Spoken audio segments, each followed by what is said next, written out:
let's talk about Tyler Perry and the highbrow Negro.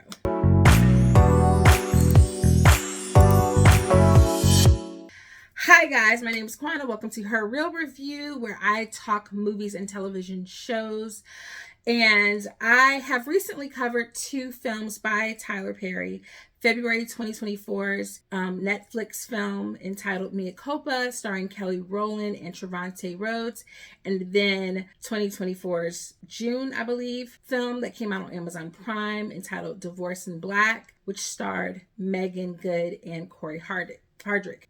And I covered those two films, specifically Mea Copa, because although I had seen Tyler Perry's other Netflix movies, Jasmine Blues, which I actually did enjoy, but I watched it way later than everyone else did, and Fall from Grace, which I watched, I want to say, while my mom was in the hospital in 2020. And that one I thought had good potential, had an interesting plot line, but it wasn't executed well, and kind of missed the window to cover that, and so I just chose not to. And those were actually two of the only films that I had seen of Tyler Perry's in recent memory, because I had stopped watching most of Tyler Perry's work after he did Boo, a Madea Halloween movie, and went to the theater to see that. Spent hard-earned coin to see that on a date night with my husband, which is rare that we had date nights back then. And we had to take our kids all the way to my family's house, which is like 3 hours away, so they could watch the kids so we could go on a date night. That's how. And so it was very disappointing, that movie and that experience. Mea Copa, in my opinion, had promise simply off of the name recognition of Kelly Rowland. I mean, this is a Destiny Child, a child of destiny. BFF and sister to Beyonce. She, without her acting accreditations that she's gotten, is a global megastar. And so I thought, surely she is not going to be in a bad movie, and Tyler Perry is not going to put her in a bad movie. And off the strength of how she looked in the trailer, I was like, oh, I'm watching this. I'm going to eat this up. Are you killing me? An erotic thriller? I'm loving it. I love that for us, because to me, we've not had many well-made erotic thrillers. And Trevante Rhodes, that is bad. Like, he is an amazing actor. He's been in some bad projects, some questionable projects, because I think the trajectory he wanted to go after Moonlight, he wanted to take what was coming, because unfortunately a lot of movies weren't coming for him. I think because that movie was seen probably by the community as being a movie that was very niche. He just wasn't being looked at, and so he was in a lot of things. Bird Box was good in that, and so I was like, he's amazing, and he's very attractive, and I was like, these two people sizzle on the screen, so I'm going to eat this up and enjoy it. And everything around what could have been a really good erotic thriller in that movie was so laughable and comical and outrageous that it completely took me out of it. Because the thing about a good erotic thriller is that everything around it feels very plausible. It feels plausible that this individual has been isolated. It feels plausible that this individual is taken advantage of, usually in a good erotic thriller. And this just was not giving me that. And then going into Divorce in the Black, I don't know what I thought, but I think I was like, okay, redemption.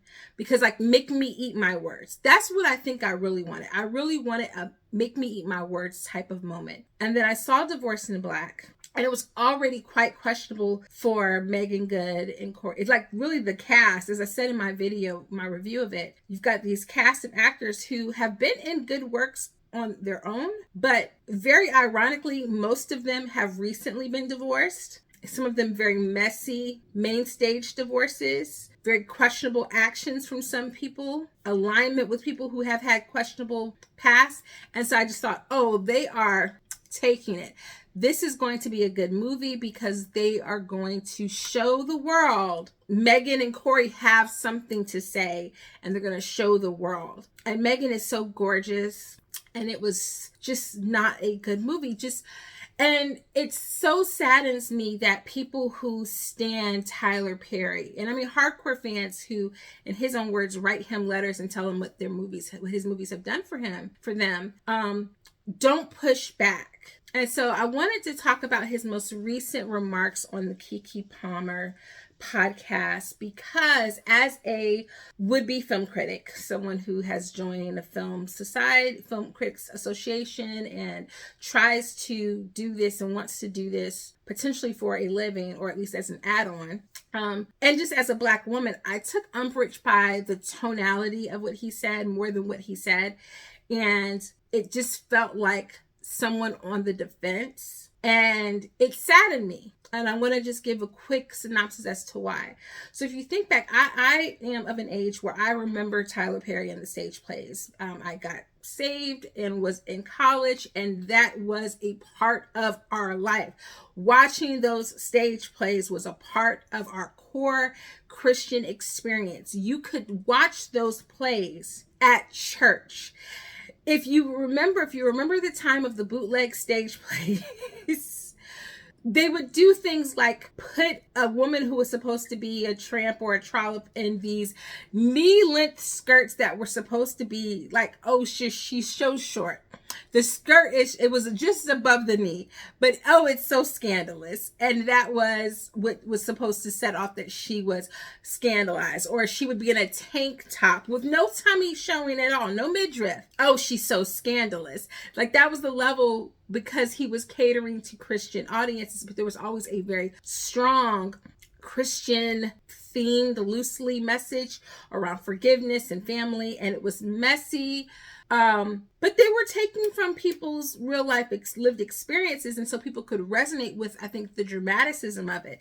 And then he decided to parlay that fame and that wealth and that name recognition into movies.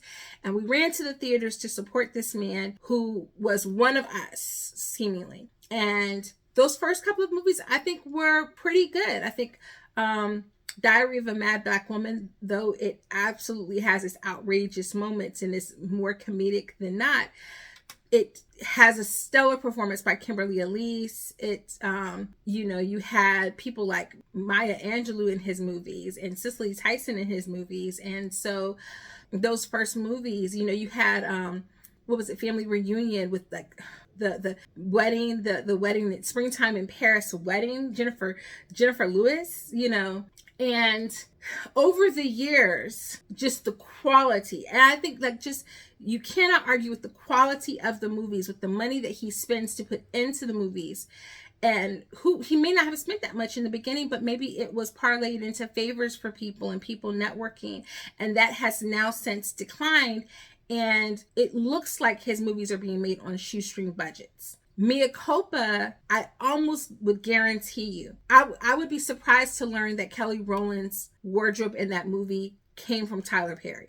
I would almost be willing to bet that her wardrobe was her wardrobe. It was made with pieces that were given to her by designers over the years, and they went through and found or even collaborations and were given to her because she is so famous and she gets clothing to wear to things like Cannes. Like, think about how many of Tyler Perry actors get to go to Cannes Film Festival and get to go to Paris Fashion Week and New York Fashion Week. They don't, not many of them. And this is a woman who gets things given to her. And so just the quality of what he pours into the movies has gone down. Now, people will say, but he pays his actors well, especially the big name people. I don't know that the small name people get paid well. I think they stay employed. I don't think that, because he very famously is non-union. I don't think that he pays them well. I can be wrong. I think they stay employed because he uses them on so many projects, and the projects go for such a short time frame that they're able to pick up other work if necessary, and then they can come back and do a 3-week Tyler Perry project and make, 30 grand or whatever. And if you're making 30, 40 grand in a 3-week time period, yes, that looks like good money. Even if you're not working for the rest of the year, you're making what the average person would spend a year making. So that could look good to you. He can famously pay Taraji what she is worth if everything else is so stripped down and he's doing everything himself. And then the movie goes on to make $100 million. If you only spent $1 or $2 million on a movie, if you're making a movie with the budget that was given to The Blackening, but then you're turning around slapping Tyler Perry name on it and you're making $100 million in the theaters because that fan base is going to go see it, and you're pocketing all that. You can afford to pay that actress $750,000, even though at this range in her game, yes, she probably should be making $2 million per movie, you know. But let's talk about his comments on Kiki Palmer's podcast. So this is what he said. I'm going to read the transcript to you, the part that kind of stood out to me. So Kiki's asking him about how he handles the criticism of his work. And he says, "You've got to drown all of that out, because if you let somebody talk you out of a place that God has put you in, you are going to find yourself in hell." And I think that alone is very problematic, because I don't know that people are asking him. Well, some people are asking him and have asked him to stop. They asked him to stop with the Medea, and he has since stopped with Medea of his own volition. They are asking him to elevate some of the images that he has put out into the world of Black people. And it's not that you can't cover the mess, because the mess happens on all sides of the table. Conflict is what makes a movie good. So it's not that there's no conflict or that the scenarios can't be a person coming out of a bad situation into a good, but it's more about the execution. But let's continue. He says, I know for a fact that what I'm doing is exactly what I'm supposed to be doing, because for everyone who is a critic, I have thousands of used to be emails from people saying, "This changed my life. Oh my God, you know me. Oh my God, you saw me. How did you know this about my life, my family?" So that is what is important to me. We're talking a large portion of my fans who are disenfranchised, who cannot get in the Volvo and go to therapy on the weekend. I think it's a very dangerous narrative to put out into any realm, that a movie can ever truly be therapy. I think there is something to be said about literature, and I count film as literature, allowing it to touch your spirit, allowing you to maybe see yourself and see the circumstances of your life from an outsider perspective and say, "Hey, this looks familiar. I think I'm in this. How do I move out of it?" But it's never going to be a full substitute for doing the work of therapy. So let's just say that. It's also very dangerous to assume that people who are driving around in Volvos, for lack of a better description, can't get therapy. And we should be encouraging therapy more. There should be more. I loved that there was a therapy scene in Mea Copa, because therapy is so important. And that example of like a marriage that's going under, being in therapy, was great. The problem is that scene, there was no heavy lifting, there was no hard work. And what it showed me was that there was one person who was willing to do the work of therapy and one person who wasn't. And that was why the marriage was destined to fall apart, because one person was willing to work on the marriage and the other was not. Let's continue.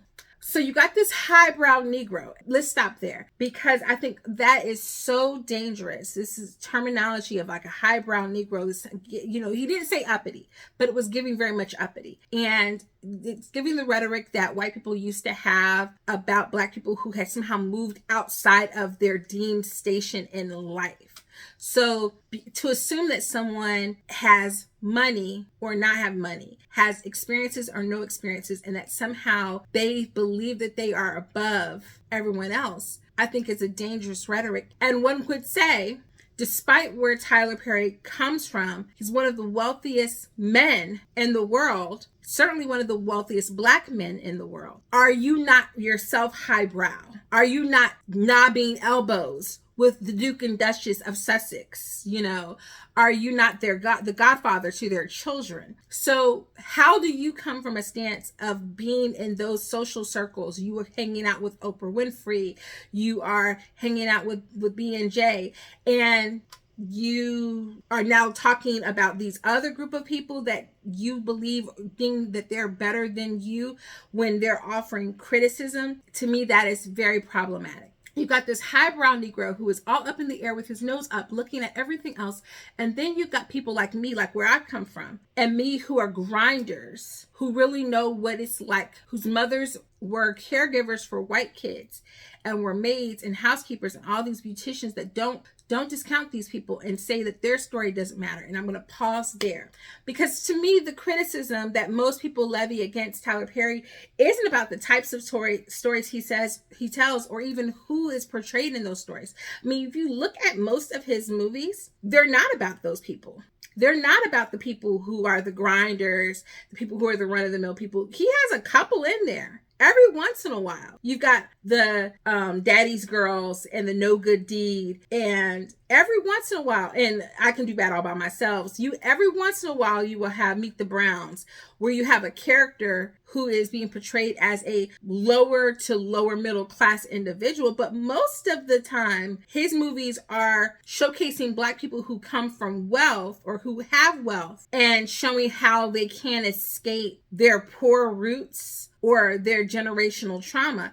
And that's not problematic in and of itself. But it's almost like you're trying to suggest that they have to be somewhat humbled and brought down into these circumstances, despite the fact that they have access to things that would alter some of the situations that they find themselves in. And it was one of the problems I had with Mea Culpa. You have this high power attorney played by Kelly Rowland. And at no point does she access any of her resources to genuinely help her out of her circumstances. She's stuck in this bad marriage. For what reason, we don't know. We don't know what drew her to that man. We don't know why she could not get out of that circumstance and why she felt the need to constantly shell out money to support the decline of his career because of his drug use, and his mother. And what about her past as a full character would make her sit in that situation? And as a Black woman goes through career and college and whatnot, what about her friend groups? She had one friend. What about her friend groups that would have supported her and held her down? She is this wealthy, high-power attorney, and yet she is just reduced to really a caricature. Same thing, Divorced in Black. You have this woman who was a track star turned banker. Good job. Middle to upper middle class, I would say, probably, in what she is earning individually. And we never find out what about her life made her feel the need to be with a man like Dallas, played by Corey Hardwick, and what made her stay with him, because she seemingly comes from a two-parent household where love was evoked, and we don't get any indication of her parents ever having had a bad marriage. The message in that movie isn't that she witnessed her parents having a bad marriage or an abusive marriage, and so she stayed. It was that she somehow heard the message of staying together, fighting together, working through issues, and she interpreted that as though any and all issues, even being hit upside the head and emotionally abused, despite the fact that that's not what she witnessed in her own household. And we don't find out what is it about her. Is it low self-esteem? Like, what is it about her that makes her sit in that? And so I just have a problem with the criticism that's being levied is you're not displaying full characters. And I heard Shannon E Johnson on The Professional Pen. I want to say that she said this in either one of her videos, or she did a dual video with Tiffany Bird Harrison, which was really good. And I sat on that, where they talked about Diary of a Mad Black Woman and how there's an intro scene where you get to see why the Kimberly Elise character was so enamored by her husband, like that there was love and affection between them seemingly, and she felt beautiful and seen and loved at some point before the decline happened. And then we kind of get more backstory as she encounters the rest of her family. We never get that with his more recent movies because those characters are not fully developed characters. So this whole thing, this whole conversation, where it just feels as though Tyler Perry is not willing to take criticism. And I'll tell you why. I think because he gave us what he considered his magnum opus, which was Jasmine's Blues. And even though people saw it and thought that it was well done, it was not as well received as most of his other movies were. And I think for his mind, a switch happened where it was like, I give you guys this and you eat it up. I give you something more sophisticated, a little bit more nuanced, and there's more to it than that, but you're not watching that. And there's a reason why people weren't watching it. It was coming out of a time period where it's coming out during COVID. It's coming off the heels of George Floyd and all the tensions going on. And people are saying things like, we don't want to see movies that are dealing with race anymore. At least for a while, people were really rejecting that. These period pieces, which are, entrenched in Black harm and white violence, people weren't wanting that. So I think it is a very different thing when you look at something like that and you say, that is what specifically people aren't wanting. It's just like the Steve McQueen movie, Emancipation, starring Will Smith. Black white people didn't cancel Will Smith. So people didn't go see that movie not because of the slap. People didn't go see that movie because they did not want to see a movie set during slavery, despite the fact that it was about a man who was fighting against it and based on a very real person. People just weren't wanting to see that. They want to be entertained, and they didn't want that as the topic. But what kind of movies are people still saying that they want? I think people still want a good erotic thriller, a double jeopardy, sleeping with the enemy type movie.